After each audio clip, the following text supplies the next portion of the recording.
Hola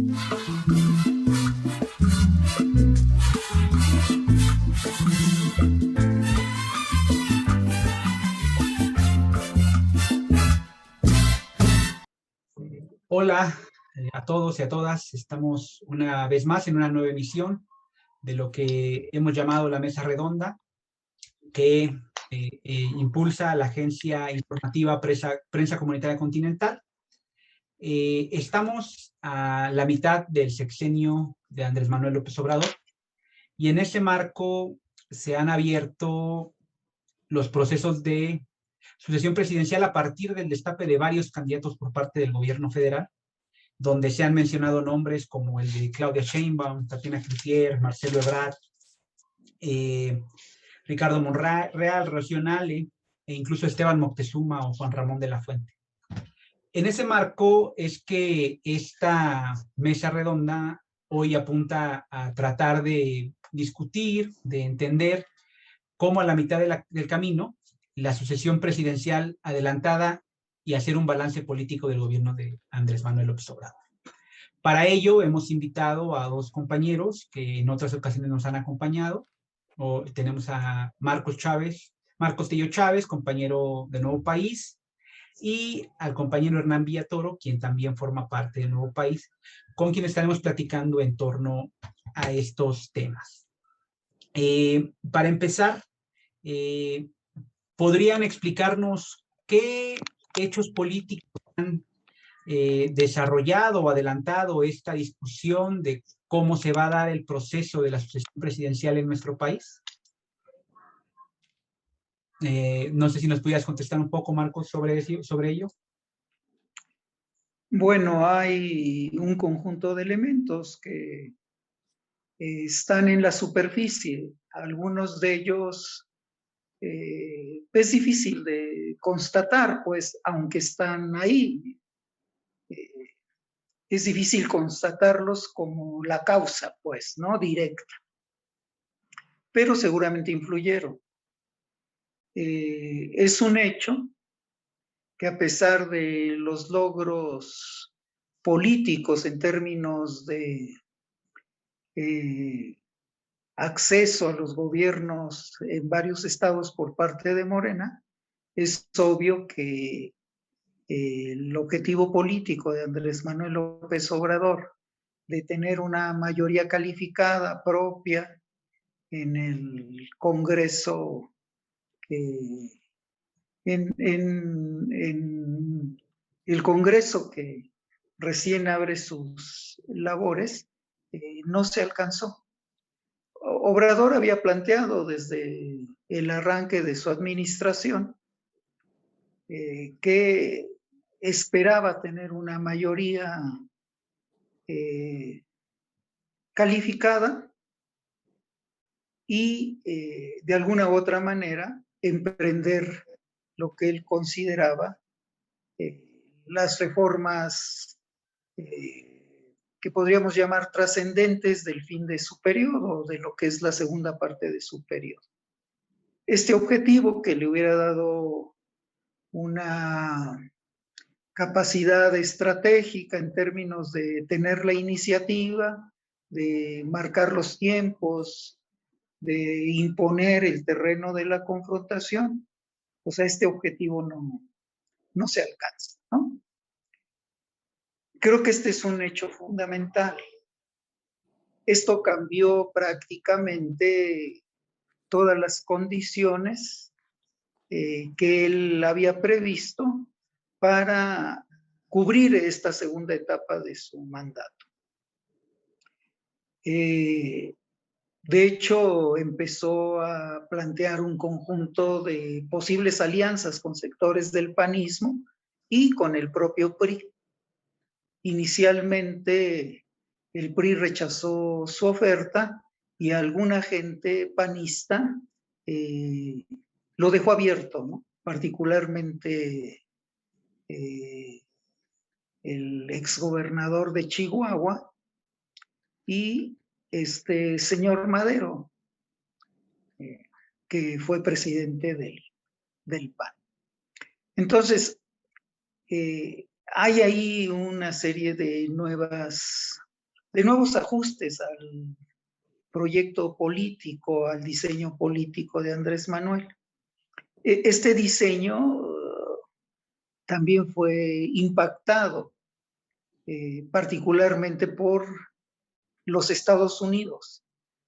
Esto se hizo obvio alrededor del 8 de, bueno, al siguiente día de las elecciones, cuando Kamala Harris plantea un conjunto de condicionamientos que Obrador acepta. En esa misma semana, Obrador se reúne con los grandes empresarios, con los titulares de la oligarquía mexicana, y también establece acuerdos con ellos. Obrador, por la vía del hecho, resiente su derrota política. Ya entrados digamos, en el tiempo, en las últimas semanas resulta obvio que en un buen número de estados donde gana Morena, en realidad hay gobiernos de coalición, donde participa Morena, el PRI y el PRD principalmente. Y son gobiernos no solo de coalición, sino gobiernos que de alguna u otra manera anuncian la continuidad de lo que han sido las políticas de corte neoliberal, las políticas de seguridad que se han implementado en esos estados. Entonces, en este contexto, Obrador va a desarrollar todo un conjunto de ajustes a su plan táctico, a su plan estratégico, y va a radicalizar su visión electoralista o electorera del proceso político mexicano. Va a redoblar toda su campaña de corte electoral. En gran medida, este reimpulso a su campaña electoral en perspectiva del 2024 se va a centrar mucho en medidas de corte comunicacional o publicitario. Su proyecto de bonos de asistencia va a aparecer como un elemento nodal. Va a agitar todo este tema de las ayudas a las personas mayores y va a ofrecer una gran cantidad de becas. Esto ha estado saliendo en la prensa, que a la hora de hacer el balance general tienen problemas en cuanto al cumplimiento. Hay ya balances que hablan de una disminución en algunos de sus proyectos asistenciales, con excepción de lo que se invierte en los bonos de asistencia para las personas mayores. Junto con esto, Obrador va a desarrollar un nuevo activismo que tiene que ver con un conjunto de negociaciones, de alianzas que están en proceso, en parte para respaldar sus iniciativas que él plantea, que son las últimas. Él dice que solamente le faltan 2, 3 medidas para cerrar ya su programa de transformaciones. De hecho, pues él maneja que su programa de transformaciones está prácticamente concluido por lo que respecta a su gobierno. Entonces, por ahí ha seguido trabajando la alianza con el PRI, se ha acercado de alguna u otra manera al movimiento ciudadano, porque Andrés Manuel ve en concreto la necesidad de lograr esta mayoría calificada en la Cámara para sus 2 reformas, pero también está viendo el futuro de cómo impide la formación de un gran bloque opositor que pueda disputarle e incluso ganarle las elecciones de 2024 a él y al candidato o candidata que él designe. Entonces, todas estas medidas también tienen relación no solo con los resultados del 7 de junio, sino con el fracaso político de la consulta que teóricamente era para enjuiciar a los expresidentes, aunque en la práctica no quedaba claro para qué servía la consulta, ¿no? Fue buena la participación, 7 millones, pero absolutamente precaria frente a los condicionamientos que se imponen. Él tiene ahí otra derrota, tiene una derrota es previsible en todo lo que ha construido alrededor del próximo referéndum o consulta revocatoria, pues, ¿no? No ha amarrado, no cuaja, y este es un problema para él. Entonces, Obrador ha sido diestro en usar un conjunto de señuelos, las propias reformas que está manejando, diestro en usar situaciones para generar algún tipo de expectativa mediática, para tener algo que decir y hacer frente a la opinión pública, que de alguna u otra manera genere ámpula, genere atracción política, pues, ¿no? Y finalmente, creo que hay otras circunstancias, ¿no? Que luego no se dice. Morena está profundamente dividido o dividida. Hay una disputa interna muy fuerte, hay un proceso de descomposición. Ellos en tiempo récord están recorriendo la ruta que recorrió el PRD. El PRD empezó con un perfil mucho más radical que Morena y acabó en lo que todos vemos, pues, ¿no? En una fuerza de derecha, corrupta, sin armazón ideológico. Esto le está pasando a Morena. Hay un proceso de descomposición que es parte del proceso de descomposición de toda la clase política, intelectual y empresarial de nuestro país.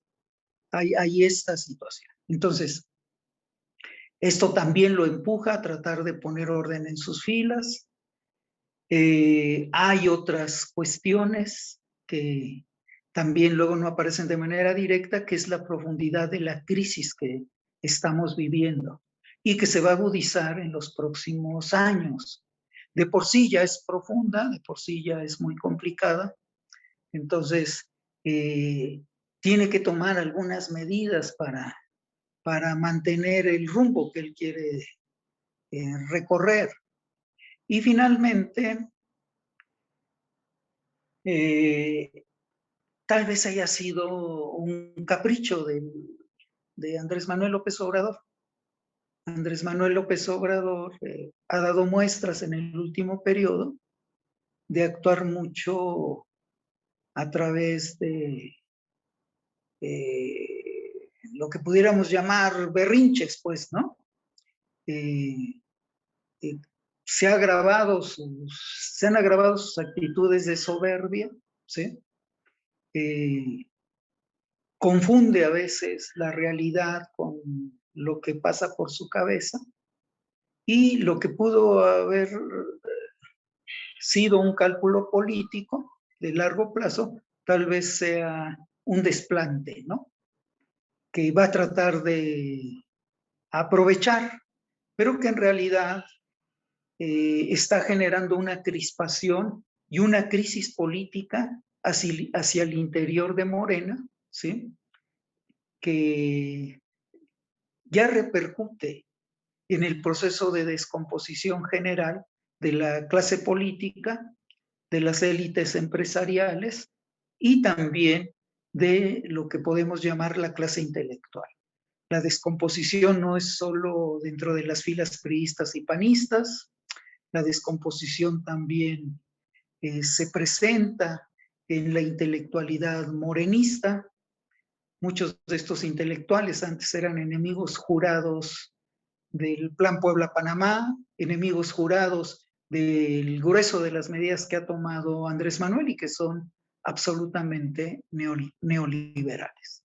Entonces, en medio de todo este amasijo, Obrador tomó esta determinación que muchos leerían como resultado de una crisis política que no se quiere reconocer y de la que no se habla. Gracias, Rodolfo. Y que pretenden abrir la afiliación cuando este partido ni siquiera logra concretarse como una alternativa política. ¿Se ha cerrado tu micrófono, Hernán? Perdón. Bueno, realmente Andrés Manuel López Obrador, pues es un militante, un dirigente, un líder formado en la vieja escuela del PRI, ¿no? Él tiene una información, no formación, ¿no? Que corresponde, según él, al periodo de la independencia, al periodo de la reforma y al periodo de la revolución. Y tiene sus asideros teóricos, ¿no? Él, por ejemplo, se apoya mucho en los, vamos a decir, escritores que hicieron una caracterización del porfiriato, ¿no? Como John Kenneth Turner, que en México Bárbaro, y John Gomar, y otros.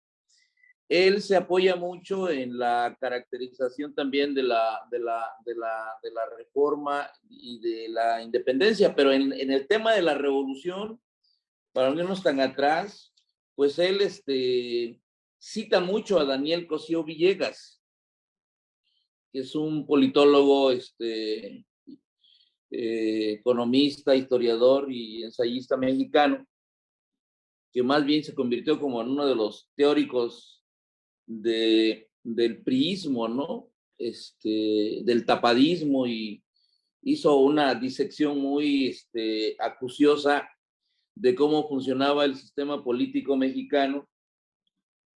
Y bueno, yo creo que el porfiriato es de alguna manera como una especie de matriz ideológica y política que pues es como el padre del fraude en este país, ¿no? El padre del reeleccionismo, el padre del entreguismo que los gobiernos de México han tenido para con el extranjero, ¿no? Sea Europa o sea Norteamérica.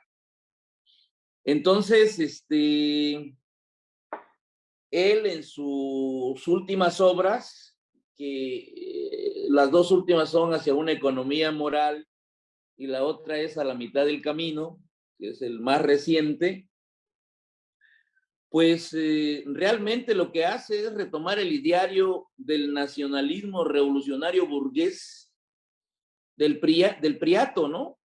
Esa es la caracterización que por lo menos yo hago, porque también tiene un libro así de choncho que escribió, que se llama El poder del trópico, donde además de hacer una especie de análisis económico, político, social y de la clase política del sur-sureste, él llega a la conclusión de que en el trópico, es decir, en el sur-sureste, todos los gobernadores que han existido, pues son gobernadores que corresponden a una clase política terrateniente, una mezcla de terratenientes, hacendados e industriales que formaron un cártel de gobernadores del sur-sureste, ¿no?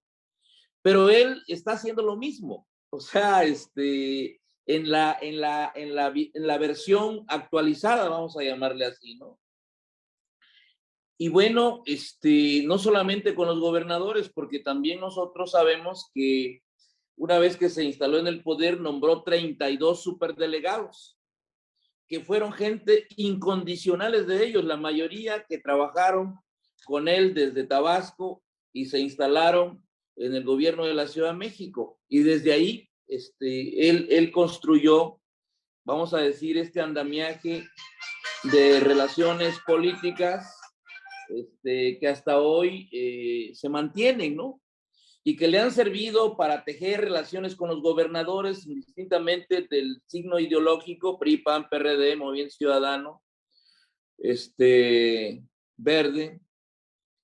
Y él trae, yo creo, en su cabeza una visión de carácter muy similar al priismo. En realidad, yo pienso, ¿verdad?, que el tema que nos reúne aquí, en términos de la sucesión presidencial adelantada, pues yo creo que él está poniendo en práctica todo lo que el PRI le enseñó, ¿no? Todo lo que la historia de Antonio López de Santana, a quien cuestiona, pero que en realidad quiere emular, o al propio Porfirio Díaz, a quien cuestiona, pero que en realidad quiere emular.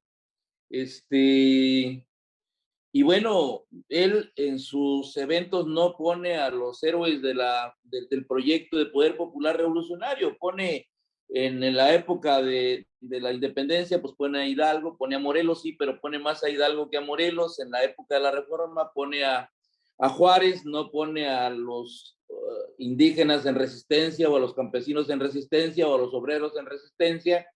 Y en el caso de la Revolución Mexicana jamás pone a Ricardo Flores Magón, ¿no? A los Magón no los pone ahí a Venustiano Carranza y bueno, a la pequeña burguesía o mediana burguesía, que fue la que de alguna manera aprovechó la sangre derramada por los revolucionarios, los magonistas, los villistas y los zapatistas. Creo los rasgos que nos manda este señor. Yo creo que aparte de corresponder a una tradición priista, que puede ser en este caso un plan razonado, ¿verdad? Por etapas inclusive, ¿verdad? La verdad es que así lo consideramos nosotros. También el adelanto puede denotar, como se dice aquí, una crisis al interior del obradorismo, para evitar que lo rebasen, para evitar que él no sea el gran elector. Porque lo que se dice en los corrillos, en los pasillos de Palacio Nacional, es que él no se mete para elegir presidentes municipales, salvo de aquellas ciudades estratégicas, capitales, o que tengan una importancia muy grande, ¿no? Él no se mete tanto, dice, en la elección de los gobernadores, que eso es falso, porque sí se mete, que donde sí se va a meter con todo es para la sucesión presidencial. Entonces, pues él ya prácticamente está, ese método que tenía el PRI antes, lanzaban 6 candidatos, ¿no? Y el presidente de la República los tenía ahí halagando a todos, mostrándolos a todos, paseándolos a todos, enseñándoles la zanahoria a todos. Es lo mismo que está haciendo él, ¿no? Con el caso de Ebrard, con el caso de Ricardo Monreal, de la Sherman, la propia Rocío Nale y otros, ¿no? Yo efectivamente sí creo que cada paso que dé el obradorismo para avanzar, pues sí, tal vez va a consolidar a un grupo oligárquico que él está aglutinando, pero también le va a traer desprendimientos importantes, como ya se vio en el 2021, ¿no? Que de 30 millones bajó a 16. Entonces, y en su consulta que no tuvo más de 7 millones. Entonces, yo sí creo, ¿verdad?, que esta sucesión adelantada que él plantea está intentando construirla a partir de ganar espacios del poder público, que son ayuntamientos, que son congresos locales, que son gubernaturas, y que son además, yo creo, multiplicadores de su proyecto económico y político, que se ancla en los programas sociales que ya todos conocemos y en los megaproyectos, en donde fundamentalmente pues, está siendo beneficiado el gran capital nacional y el capital transnacional. Entonces, y la verdad es que avanza sin que haya la posibilidad de un contrapeso importante, porque tanto el PRI como el PAN, el PRD y Movimiento Ciudadano inclusive, pues no tienen la estatura, ni tienen la fuerza, ni tienen la correlación de fuerzas como para poder oponérsele. Pero, y el movimiento social, pues estamos haciendo un intento, un esfuerzo, para poder rearticularnos y salir de, vamos a decir, de un estado de reflujo y tratar de salir, ¿verdad? Por eso yo sí creo que en esta primera intervención diría que Andrés Manuel López Obrador sí trae un plan estratégico que le está fallando porque no ha salido tal cual como él lo estaba planteando, ¿no? O sea, él pensaba que iba a llegar, por ejemplo, al 22 de marzo, que es cuando se da el periodo de la revocación de mandato, con mucha fuerza, con mucha potencia, y no va a llegar con mucha fuerza ni con mucha potencia. Entonces, el apoyo que le brindó un sector de la oligarquía se ha ido desgranando y cada día yo pienso que pues va a irse quedando solo. En cuanto a la clase media, pues está regresando a su punto original, los que eran del PRI, PAN, PRD, Movimiento Ciudadano, etcétera. Y él se está quedando con una base social cautiva a través fundamentalmente de los programas sociales y de los megaproyectos, ¿no? Entonces, yo así, esta sería mi intervención en esta mesa redonda, ¿no? Gracias, Hernán. Algo que pregonó el actual gobierno era una propuesta política que apuntaba a transformar el régimen político del país, es decir, plantear una transformación en el gobierno, una transformación en las instituciones públicas, en las relaciones sociales que se desprenden desde el Estado y en las transformaciones legales. En esa lógica y frente a los 3 años de gobierno que han pasado, ¿cómo podríamos evaluar esta propuesta de revolución democrática que planteaba la 4T y hasta dónde realmente ha habido una transformación en el régimen político? No sé qué nos podrías decir, Marcos. Hay mucha simulación, pues, ¿no? En el actuar, particularmente de Andrés Manuel López Obrador y de muchos de sus seguidores que están en la cúpula. Es una especie de gatopardismo, donde se plantea cambiar todo para que todo siga igual, pues, ¿no? Ni siquiera es una revolución pasiva, en el sentido de que es un proyecto que gradualmente y desde una élite empuja un proceso de transformación general. El régimen prácticamente está intocado. Hay un cambio de régimen entre principios de los años 80 y principios de los años 90. Los gobiernos que encabezaron Miguel de la Madrid y Carlos Salinas de Gortari introdujeron cambios en el régimen político mexicano. Entre otras cosas, el sistema político mexicano dejó de legitimarse a partir del acceso a derechos sociales y se planteó la legitimación a partir de los procesos electorales y de sistemas de asistencia de corte neoliberal que permitían a sectores de la población desplazados de sus viejos derechos, que le permitían a estos sectores ser consumidores y entrar dentro de lo que algunos llaman la gobernanza o la gubernamentabilidad, ¿no? gubernamentalidad. Todos estos proyectos son de corte neoliberal. El régimen cambió también en el sentido de identificar las políticas económicas, ¿sí?, con los intereses directos de la oligarquía y los capitales extranjeros.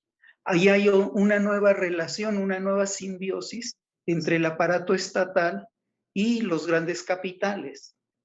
No es la misma, ¿sí?, a la vivida en todo el periodo que va, digamos, de los años 40 hasta 1981, donde el Estado tenía un papel no solo de regular, sino un papel directo en el proceso de acumulación. Marcaba los términos del proceso a partir de una correlación de fuerzas económicas que le permitía imponer ciertas condiciones a los diversos grupos empresariales. Todo esto cambió y se dio una nueva forma de relación entre los sectores oligárquicos y las clases políticas. Cambió todo el sistema de regulación del conflicto social.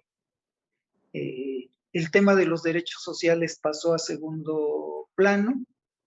La gestión gubernamental es la que de manera directa va ocupando estos espacios. Muchos sindicatos fueron destruidos, sus contratos colectivos. La reforma al artículo 27 replanteó todo el asunto que tiene que ver con la propiedad de la tierra, con la relación entre diversos sectores, particularmente agrarios y campesinos, con el aparato estatal. El propio PRI se transformó de manera radical. Toda la conciencia empresarial, gerencial, ocupó terrenos que antes le estaban vedados. También hay un desplazamiento en cuanto a la influencia de los diversos sectores que componen las áreas de gobierno. Lo que se conocía como el gabinete económico financiero pasó a ocupar el primer plano, desplazando al gabinete político. Esto incluso tiene que ver con las formas de la sucesión presidencial que de muchas maneras se ajusta a lo que llaman la alternancia de gobierno. Entonces, todos estos elementos, entre otros, fueron cambiando. Podríamos citar muchos, pero no hay tiempo. Desde la formación de los militantes políticos, ¿no?, que ahora se forman en Estados Unidos más que en la Universidad Nacional Autónoma de México. Esto va también para la clase política morenista. Entonces, todo esto se mantiene. No hay cambio de régimen. Hay algunos ajustes, algunas modificaciones menores que mantienen este régimen político, que viene directamente del periodo neoliberal, pues, ¿no?, que recoge también la herencia priista, que viene del triunfo de la fracción carrancista, obregonista, callista, durante la Revolución Mexicana. Son regímenes que se apoyan en ciertas formas de capitalismo de Estado hasta principios de la década de los 80. Son regímenes que fueron calificados en su momento de populistas porque se asumían como continuadores de una revolución donde ellos triunfan, de una revolución donde fueron derrotadas las masas agrarias radicales y sectores obreros también radicales, representados por el villismo y el zapatismo. En ese contexto, el priismo, aunque suene aquí duro, aún el cardenismo, eran parte de un proceso contrarrevolucionario. Ellos evitaron que la Revolución Mexicana tomara un carácter definidamente popular. Obrador se coloca en este contexto. La cuarta transformación alude a una cuarta revolución burguesa. En términos de cambio de régimen, esto no opera. Lo que más sustentan ellos es que ahora sí hay elecciones libres. Esto también es una falacia. Las elecciones siguen dependiendo en gran medida, algunos hablaban de porcentajes hace años, de la intervención estatal hasta en un 50%. Los procesos electorales operan a través de todo este sistema de clientelismo, de manejo de los recursos públicos, que antes de alguna u otra manera estaban un poco más dispersos, ¿no? En realidad los controlaba el PRI o el PAN. Ahora ni siquiera los controla Morena, ¿no? Los controla una sola persona, ¿sí? Que se encarga de distribuir todos estos recursos y usa a un, no sé, 20,000, a un conjunto de funcionarios que alcanzan la cifra de 20,000, que son estos siervos de la nación, como su ariete, es como su partido paralelo, pues, ¿no?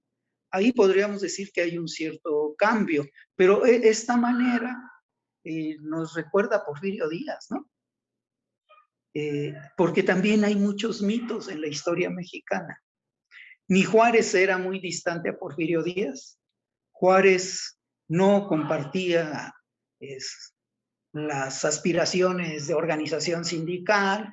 Juárez era enemigo acérrimo de todas las formas de autogobierno indígena, más enemigo de las que, o sea, era más enemigo, pues, de aquellas comunidades que de alguna u otra manera generaron proyectos de nación o proyectos de poder alternativos. Por eso, pues,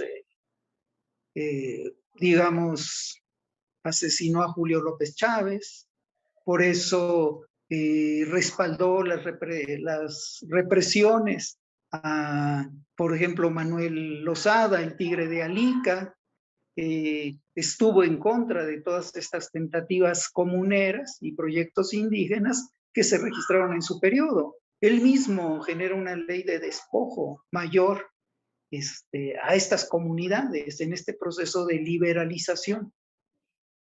Y Porfirio Díaz lleva adelante muchos de los designios del juarismo, pues, ¿no? Los que triunfan en la revolución retoman muchos elementos del porfirismo. La propia organización del ejército post-revolucionario se calca en gran medida del Instituto Castrense formado durante el porfiriato, ¿no? Entonces, todas estas tradiciones son parte de la realidad inmediata. Sus delegados, estos superdelegados, pues son los jefes políticos de Porfirio Díaz, ¿no? Él mismo tiene un grupo ahí entre familiar y entre cómplice, pues, ¿no? Una especie de pandilla que va generando también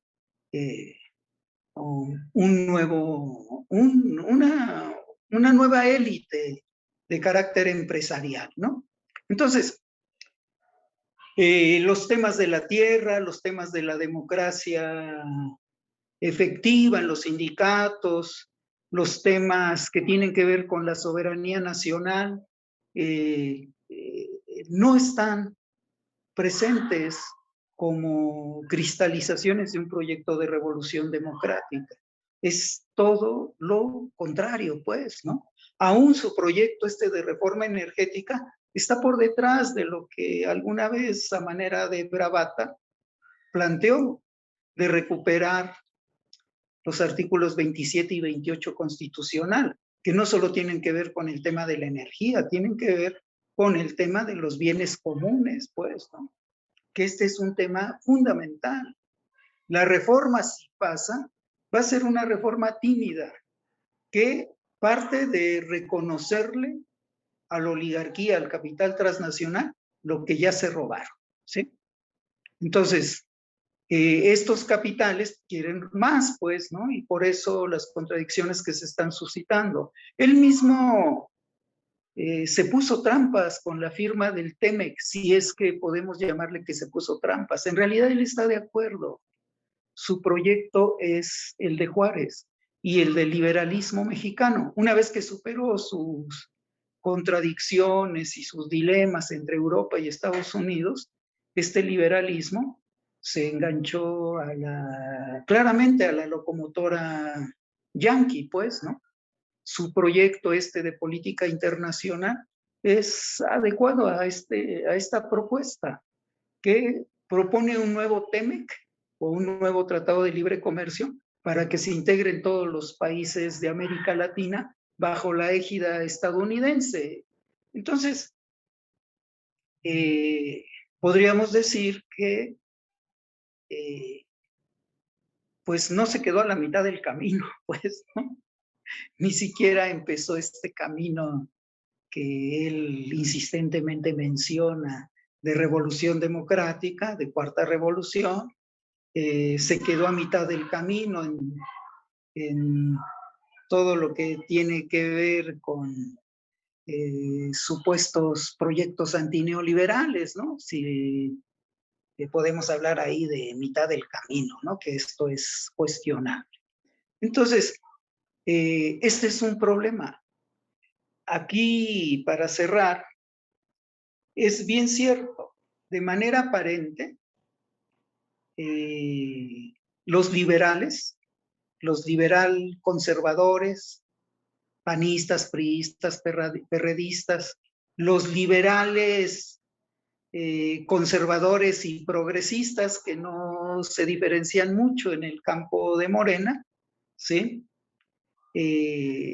Todos ellos se pelean muy a gusto, se ofenden, lanzan todo tipo de acusaciones, unas ciertas, otras falsas, porque todos tienen el mismo problema, todos son corruptos, ¿sí? Esto también está ahí.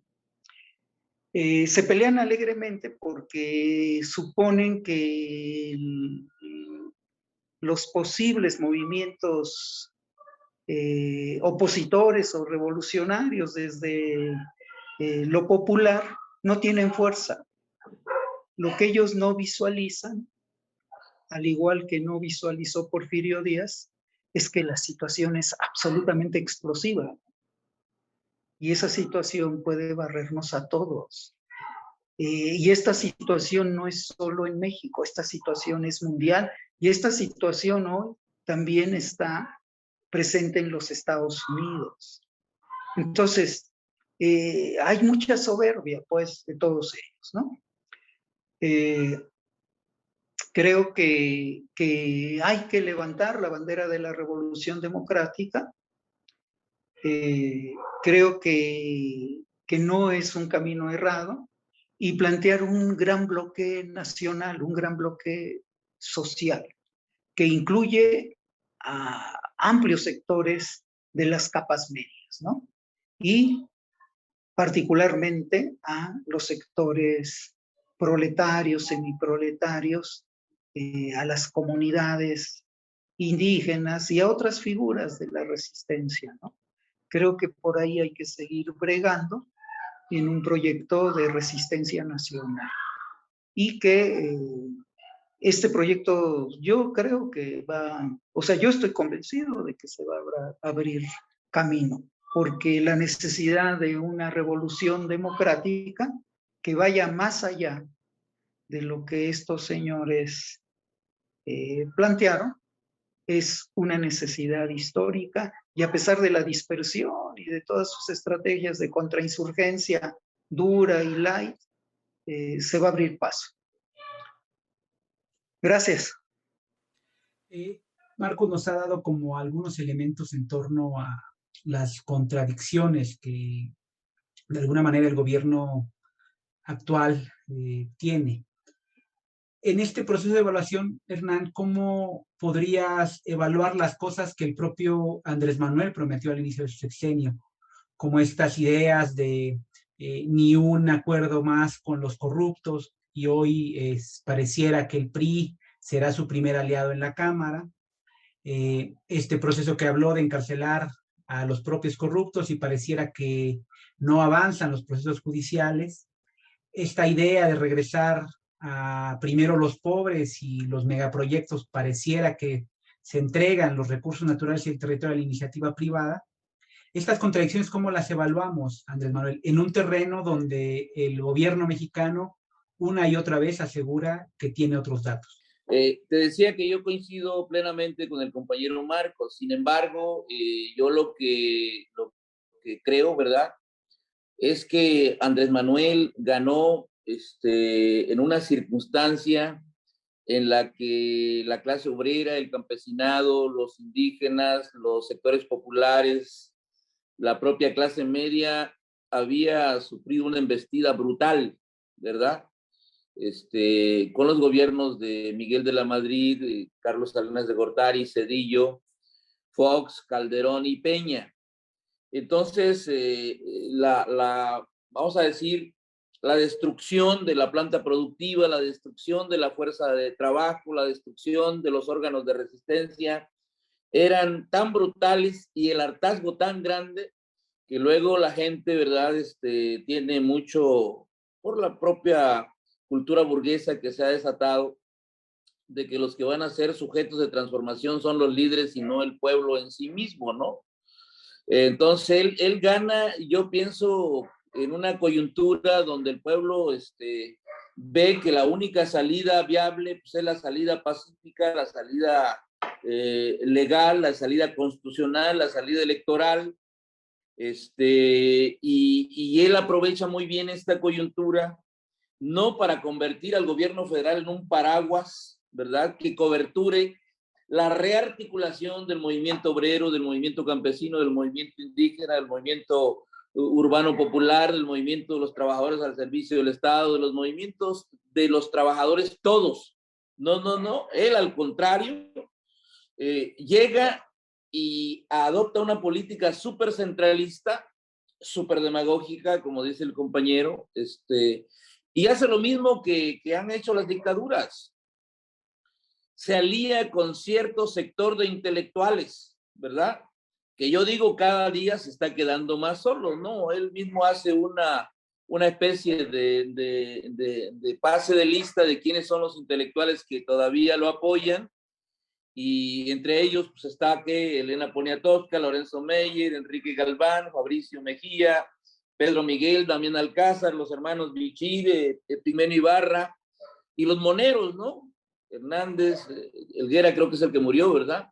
El Fisgón, y se apoya en intelectuales que sí efectivamente fueron gentes del PRD, como Carlos Monsiváis, José María Pérez Gay, Fernando del Pozo, Sergio Pitólogo, etcétera, ¿no? Y todos los demás que no están con él, están contra él y coinciden con los intelectuales conservadores, dice él, ¿no? Que pone como ejemplos de estos intelectuales conservadores a Héctor Aguilar Camín y a Enrique Krause. En realidad, Andrés Manuel no tiene el más mínimo interés en que se construya poder social, poder popular, poder comunal. O sea, efectivamente, yo estoy absolutamente convencido de que con él no podemos llegar a tener la posibilidad de que haya un viraje o un golpe de timón en la economía, porque la economía sigue siendo neoliberal, la política sigue siendo neoliberal, la política social sigue siendo neoliberal, la política internacional sigue siendo de subordinación al imperio, a los oligarcas, al neoliberalismo. Sin embargo, es muy habilidoso, o sea, eso hay que reconocérselo, ¿no? Y nosotros, pienso yo, que nos está haciendo falta también desdoblarnos. Desgraciadamente, el tema de la pandemia vino, como él dijo al principio, cuando inició la pandemia, que le cayó como anillo al dedo para desestructurar, para desmovilizar, para inhibir, para arrinconar inclusive, ¿verdad?, las resistencias que existen en el país. Pero yo coincido con Marcos de que ahorita hay un material flamable que yo creo que el periodo de Andrés Manuel, el sexenio ya terminó. en términos políticos, en términos económicos, en términos sociales, pero en términos legales, pues sí se mantiene ahí vigente, ¿no?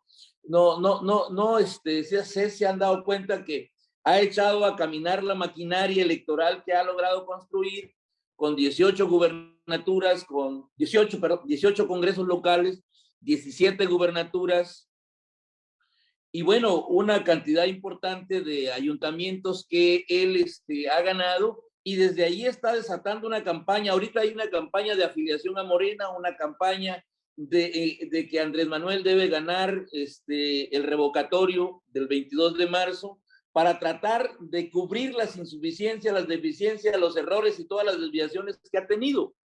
Entonces yo sí creo que la 4T sí es una 4T democrático-burguesa, ¿verdad? En donde siguen intactos los intereses de los oligarcas de este país, donde los que ahorita están ocupando la estructura de poder de Andrés Manuel son gentes del viejo régimen, del PRI, del PAN, del PRD, de Movimiento Ciudadano y del empresariado reaccionario, porque realmente él no acude al amparo del pueblo, pues, definitivamente. Entonces, yo sí creo que la cuarta transformación, como le llamamos nosotros, segunda y verdadera independencia, se va a dar sí, solo sí, nosotros somos capaces de romper el cerco informativo que hay, porque también hay que reconocer que los sectores que apoyaron al PRI lo hicieron un partido hegemónico por más de 80 años, pues fue, la verdad, la gente del campo, la gente más humilde, más despolitizada, más desideologizada, esa es la verdad, y controlada a través de líderes charros. Él no ha tocado al charrismo sindical ni con el pétalo de una rosa, ni lo va a tocar porque le está sirviendo a la perfección para seguir manteniendo controlado a los obreros de las industrias estratégicas, los electricistas, los petroleros, los trabajadores que de alguna manera tienen un alto grado de especialización, y ahí no ha tocado absolutamente nada. La reforma laboral que se dio es una reforma laboral obligada por la firma del TEMEC y planteada por Estados Unidos, y que no habla de una auténtica y verdadera democracia sindical que se plantee la transformación del régimen o de un sistema político-económico.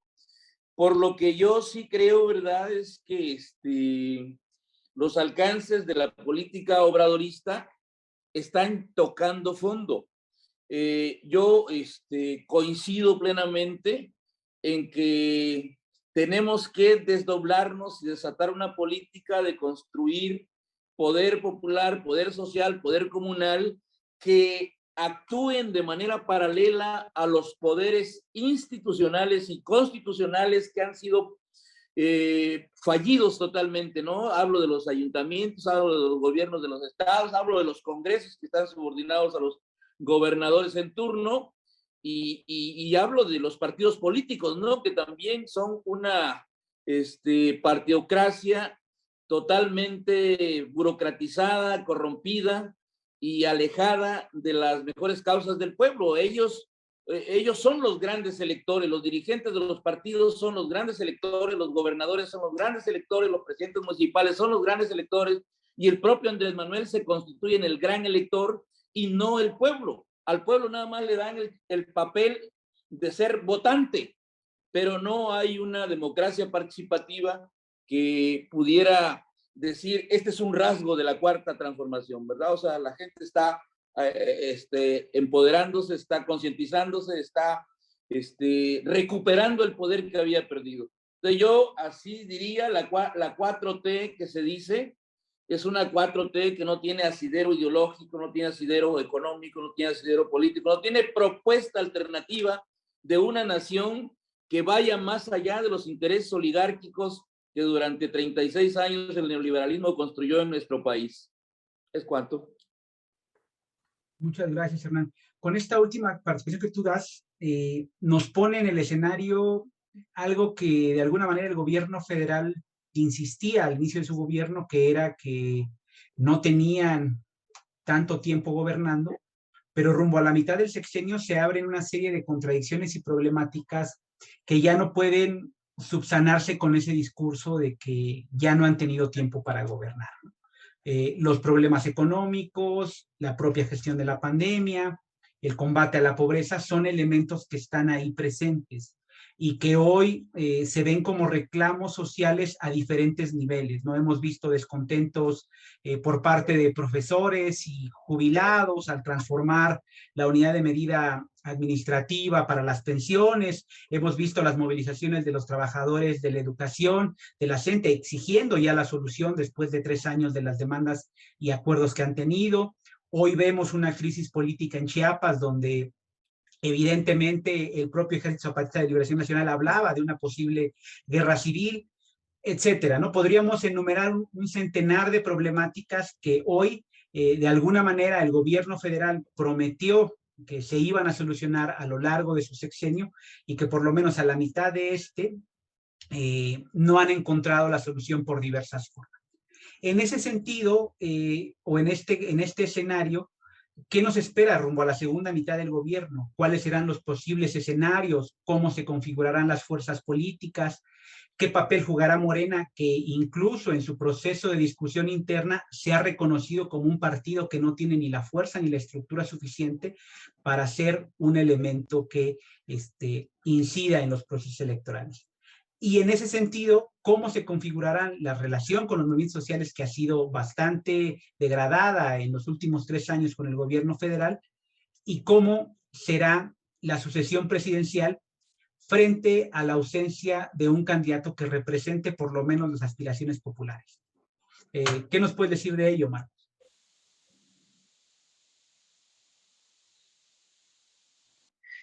Bueno, yo creo que lo que nos espera es la continuidad de lo que hemos vivido, pues, ¿no? Y esta continuidad, pensando en esta fuerza que llamamos obradorismo, no solo es la de 3 años o 2 años y medio, pues, ¿no? Que tiene de vida el actual gobierno. Lo que nos espera es lo que ha pasado en la Ciudad de México. Las fuerzas ligadas a Andrés Manuel López Obrador, de alguna manera, pues han gobernado esta ciudad 24 años, ¿sí? Y desgraciadamente, los niveles de bienestar social o los niveles de desgracia social son similares a los que dejó el último gobierno priista. No ha habido cambios sustanciales en términos de la distribución de la riqueza. Los bonos asistenciales que prolijamente anuncia el gobierno y esta corriente obradorista, que tampoco es muy distinta al panismo y al priismo, estos bonos sociales no lograron, ¿sí?, detener el proceso de empobrecimiento y revertirlo. Ellos gobernaron Chiapas, hagamos cuentas, pues, ¿no? La gente que ha ocupado el gobierno de Chiapas en los últimos, ¿qué quieren? 12, 15 años, ¿sí? Para no hablar de Salazar. Pues, ¿a dónde llevaron al Estado? Los niveles de miseria tampoco pudieron echarse atrás, pues, ¿no? Pues, tenemos poblaciones, de acuerdo a las estadísticas anteriores a la pandemia, que, bueno, globalmente viven en situaciones de pobreza, donde estas situaciones alcanzan el 76, 77% de la población del estado y se elevan a 95% a veces en algunos municipios, ¿no? 90, 95%. Los mayores niveles de pobreza extrema. Veamos qué dejaron los gobiernos perredistas, que están ligados a la historia de Morena, pues, y algunos de manera muy directa al protagonismo de Andrés Manuel López Obrador. ¿Qué dejaron en Tlaxcala? ¿Qué dejaron en Baja California Sur?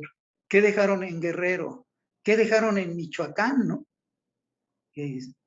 Lo que han dejado es una estela de crisis y miseria, porque sus propuestas son funcionales a las propuestas políticas del neoliberalismo y a los planteamientos de estas fuerzas, pues, ¿no? Yo incluso creo que hay suficientes elementos para hablar en términos de un neosalinismo. El obradorismo, hablando de la cúpula dirigente, es un neosalinismo, pues, ¿no? Con menos recursos y capacidad de maniobra económica, ¿sí? Con menos capacidad también de centralizar algunas decisiones políticas, incluso militares, ¿sí? Pero a final de cuentas es un neosalinismo. ¿Qué nos espera? En términos de los datos, pues, ¿no? Que ofrecen diversos centros de investigación, analistas, que son los datos con los que cualquier gente que se dedica a hacer proyecciones tiene que consumir, pues, ¿no? No se pueden evadir esos datos. Bueno, esos datos nos hablan de que vamos a mantener una situación de crisis prácticamente hasta 2023, 2024. Nos hablan que no vamos a recuperar los niveles que se tenía, entre comillas, de bienestar anteriores a 2018, o los que teníamos en 2018, hasta 2029. Hay una crisis política en el país. Hay una crisis que afecta a todos los partidos. Mucha gente ya no cree en el PRI ni el PAN. A veces Movimiento Ciudadano les ofrece ahí una supuesta alternativa, los estos verdes que en realidad no son verdes, son negros, por decirlo de esta manera. Son algunas de las opciones que se ofertan, pero globalmente hay una desconfianza de nueva cuenta hacia toda la clase política, hacia la clase empresarial, y la intelectualidad aparece cada vez como más farsante, pues, ¿no? ¿Qué nos espera? Las promesas de lucha contra la corrupción se estrellaron, ¿sí? En la dinámica histórica que tiene el Estado mexicano, la economía mexicana, y en las alianzas que hizo Obrador para llegar al poder. Todo su círculo íntimo, el círculo más cercano, está relacionado con situaciones de corrupción, ¿no? El tema de la línea 12 del metro es un escándalo mayor, pues, ¿no? No son diferentes. Si Obrador es cierto que no roba igual que los otros o no roba, pues, ¿no? Como dicen sus seguidores, en realidad es cómplice de toda una red de corrupteles, ¿no? Entonces, no nos espera nada mejor, pues, en el panorama si dependemos de los gobernantes, si dependemos de las estrategias de gobierno. O sea, no hay ni voluntad y en este marco posibilidades de transformación. ¿Qué nos espera? Pues una guerra a muerte entre la gente que hoy aparece al frente del obradorismo. Hay una disputa y a muerte entre tres candidatos, Marcelo, Ricardo y Claudia. Todos están haciendo, y lo declaran abiertamente, lo necesario para llegar a la presidencia. ¿Qué nos espera? Situaciones donde sectores del empresariado, de la propia clase política que hoy podríamos ubicar como liberal conservadora, ¿sí? Están en la búsqueda de candidatos viables, ¿no? Y sus candidatos particularmente son Ebrard y Monreal. Y la propia Claudia entra en esa lógica si revisamos todas sus relaciones, porque también ahí hay mucha simulación y muchos cuentos, ¿no? Que a veces les llamamos chinos de mala manera. Entonces, lo que nos espera es un recrudecimiento de la crisis de legitimidad, ¿sí? de la crisis incluso de operatividad de los órganos estatales. Es bien cierto que Andrés Manuel le cayó como anillo al dedo la pandemia, porque pudo evadir su responsabilidad en la crisis económica que ya estaba avanzando en nuestro país. Es bien cierto que esto también le ayudó a descargar las inoperancias de su gobierno en los efectos acumulados de las administraciones pasadas, que también fueron catastróficos, esto hay que decirlo. Pero este recurso se agota, ¿no? Se agota cuando vemos los lugares donde ellos han gobernado y cuando vemos el resultado inmediato. Se agota también, o sea, con todo y que pueda ser un plan genial de parte de Obrador, se agota cuando él, a los 2 años y medio de su gobierno, renuncia, ¿sí? A asumir su responsabilidad. Ahí hay algo, pues, que debería de llamar la atención y de alarmar, ¿no? Es un presidente que se declara, de alguna u otra manera, superado por los problemas. Aunque él dice que ya cumplió con todo y que ya se podía retirar en este momento, en realidad ese tipo de desplantes, pues, hablando en términos de una cierta racionalidad política, incluso priista, pensando en los presidentes priistas del pasado,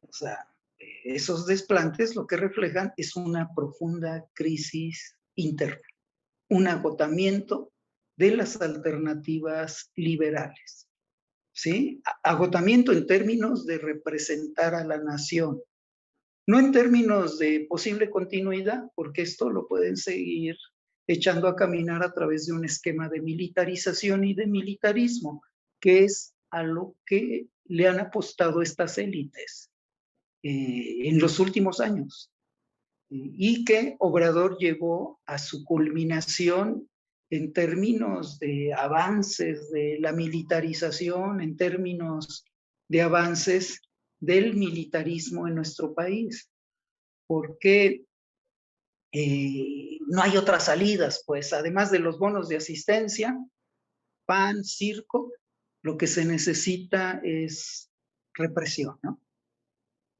Y esto nos espera si ellos siguen gobernando. El PAN ni siquiera alcanza, pues, ¿no? Que son estos bonos de asistencia.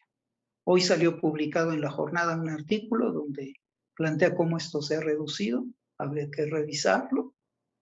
Y el circo de las mañaneras, pues también se agota. A veces las telenovelas muy largas, pues aburren, ¿no? Entonces, ahí tiene a expertos. Hay Pigmenio, ¿no? Que fue contratado en la propia campaña con una cantidad millonaria a un conjunto de operadores que han recibido sus premios, ¿no? Y que pues son desvergonzados cuando critican a los otros chayoteros, ¿no? Eso nos espera: simulación, mentira, circo, militarización, empobrecimiento, ¿sí? De las mayorías. Eso nos espera si no peleamos, si no nos organizamos, y planteamos alternativas a este tipo de propuestas, que son los proyectos del imperio, los proyectos de la gente que heredó el sistema colonial, ¿no? Y neocolonial que ha perdurado en nuestro país a lo largo de 500 años, pues, ¿no?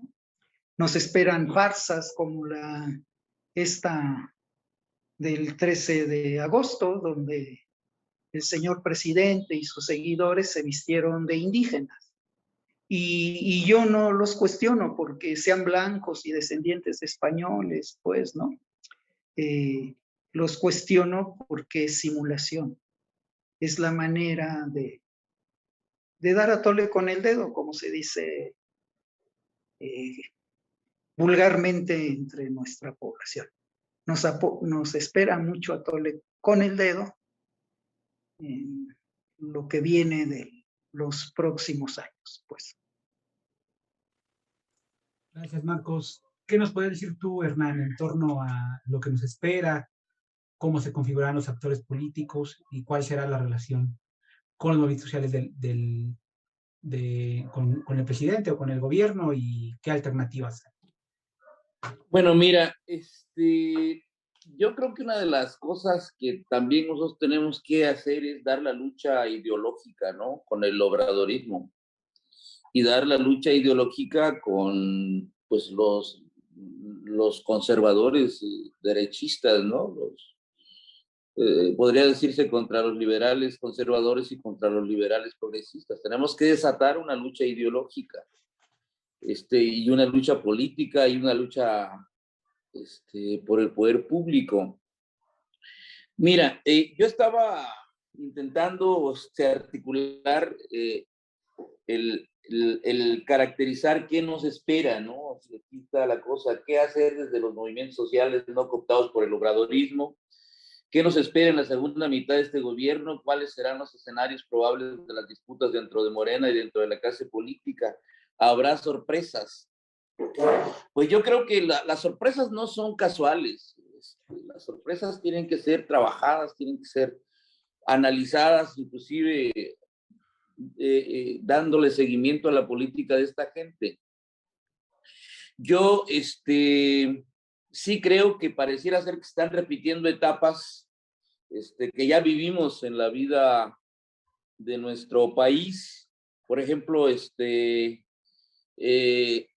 en nuestro país el Partido Comunista surge en 1919, pero desgraciadamente este Partido Comunista, que tiene su asidero ideológico, estratégico, táctico, programático y hasta de declaración de principios de historia en la Unión Soviética, siempre fue a la cola de la burguesía, ¿no? Siempre.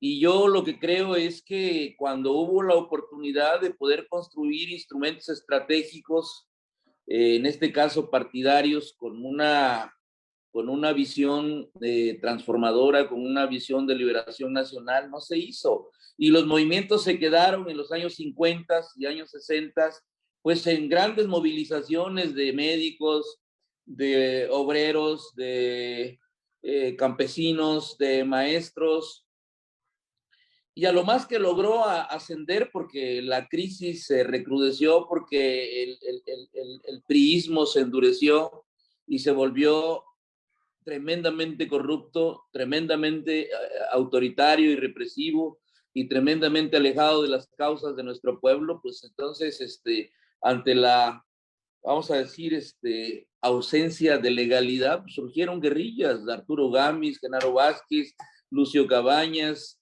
y después de esta etapa, bueno, viene la reforma política, ¿no? Que se construye con intelectuales burgueses, priistas casi todos, y también se suman los de la izquierda, ¿verdad? Martínez Verduzco y su gente, la del Partido Comunista, que luego se volvió Partido Socialista Unificado de México, luego Partido Mexicano Socialista, y al final terminó en el 89 como PRD, ¿no? Entonces, de la reforma política del 77 a la fecha, pues van 44 años, ¿no? Yo ahí sí creo que no hemos logrado rearticularnos como una izquierda diferenciada, esta izquierda reformista, entreguista, conciliadora y oportunista, ¿verdad? Que se fundaron una serie de grupos políticos llamados partidos, el Partido del Frente Carlista de Reconstrucción Nacional, el Partido Socialista de los Trabajadores, el PMT y, bueno, lo que fueron en su momento el Frente Democrático Nacional, que llevaron a la candidatura a Cuauhtémoc Cárdenas. Ese ciclo, yo pienso que ya no debe reeditarse porque ya demostró su ineficacia.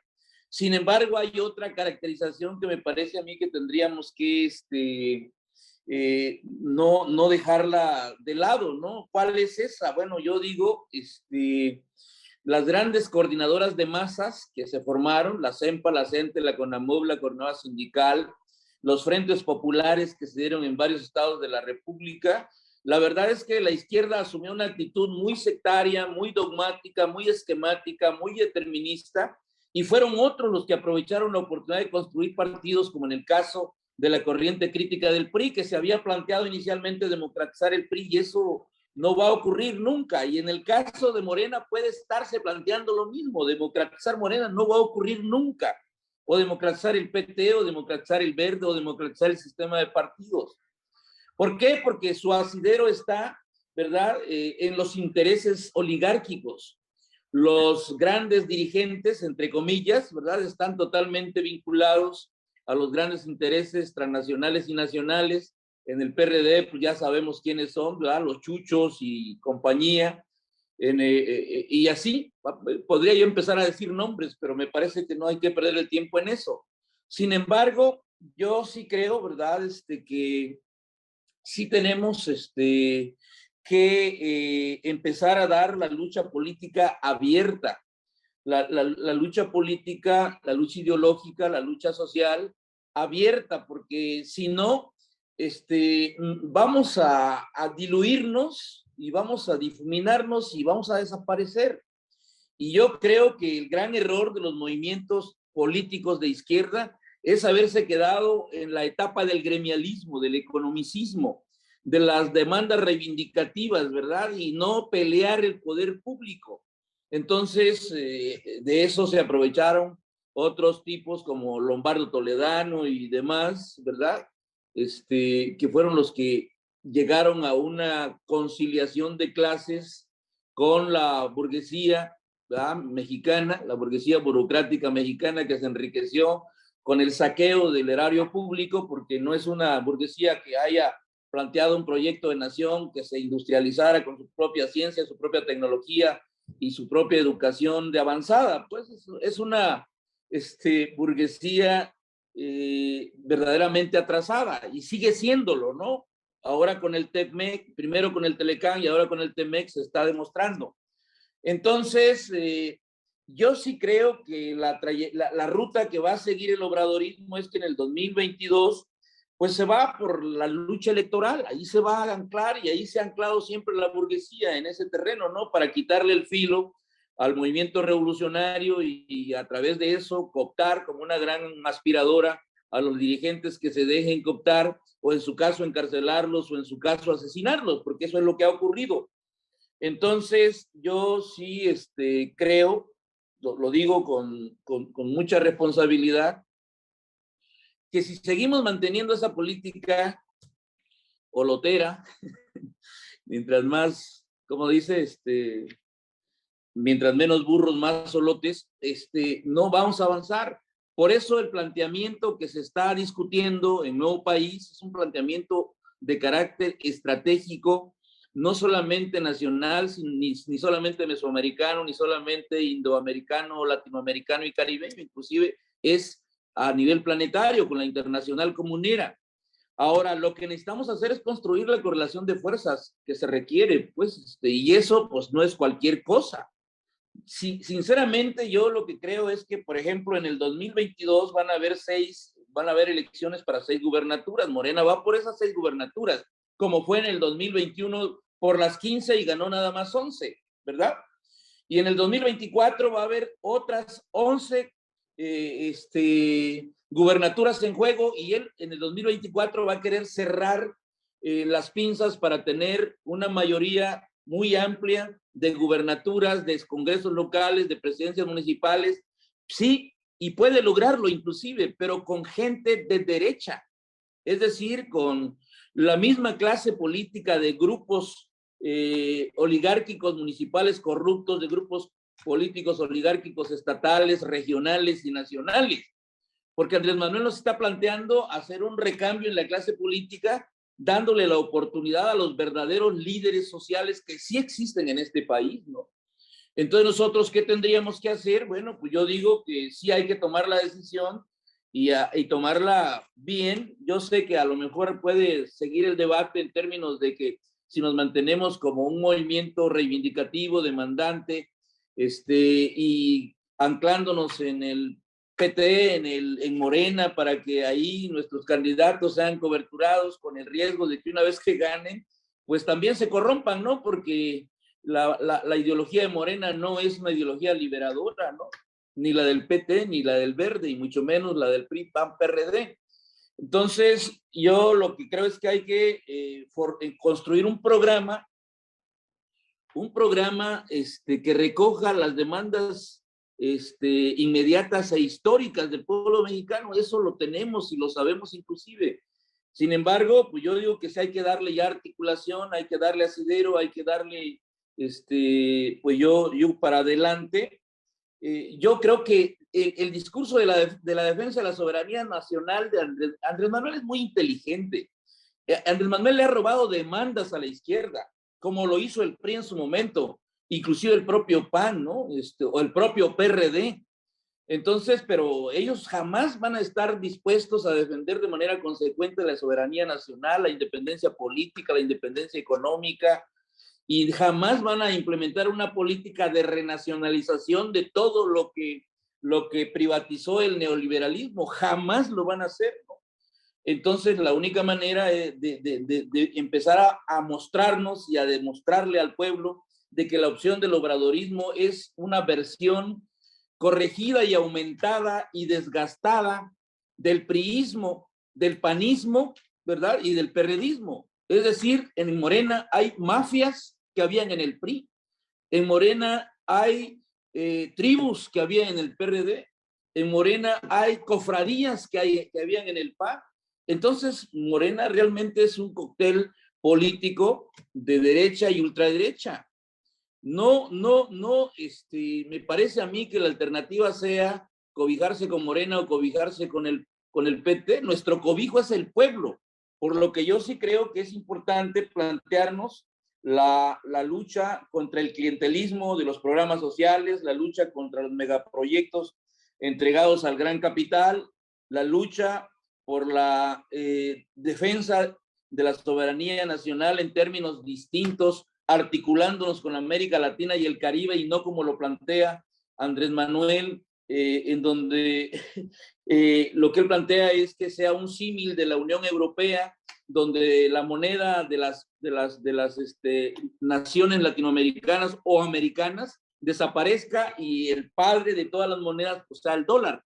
El padre de todos los gobiernos pues sea Estados Unidos, y el ejército, ¿verdad?, de Estados Unidos tenga totalmente su influencia en todos los ejércitos de América Latina, ¿no? Entonces, haya un proceso de desculturización, un proceso de neocolonialismo, un proceso realmente de desestructuración y de inclusive no solamente de debilitamiento, sino también de derrota total de los movimientos de izquierda auténtica, ¿no? Yo creo que estamos en esa coyuntura a nivel latinoamericano y caribeño para poder nosotros plantearnos ir más allá de los lulas, ir más allá de los Alberto Fernández, más allá de los Lucio Gutiérrez, de los, en su caso, Correas, inclusive, ¿no?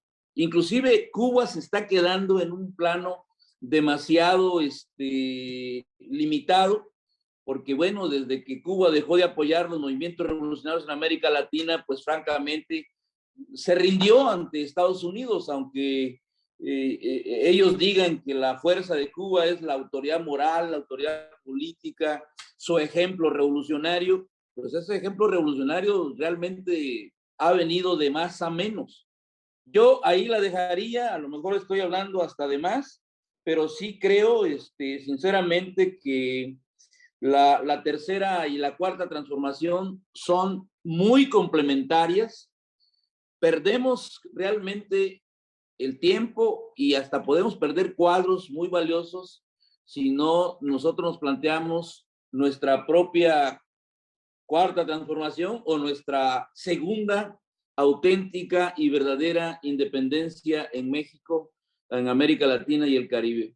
Es cuanto. Muchas gracias, Hernán. Pues creo que la charla del día de hoy abre una serie de preguntas y cuestionamientos en torno hacia dónde se dirigirá la política del gobierno rumbo al cierre del sexenio.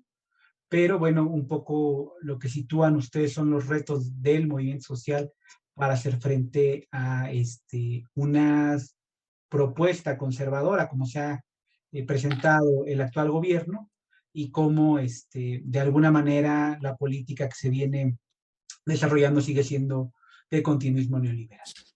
Como siempre, el tiempo es nuestro peor enemigo, y bueno, el día de hoy hasta aquí dejaríamos la mesa redonda y los esperaríamos en una siguiente emisión donde estaremos tocando algún tema de México y el continente con más compañeros que provienen del movimiento social. A nombre de la Agencia Informativa Prensa Comunitaria Continental, agradecemos su atención. Los invitamos a comentar el video, a seguir las siguientes transmisiones y a suscribirse a nuestro canal. Hasta luego.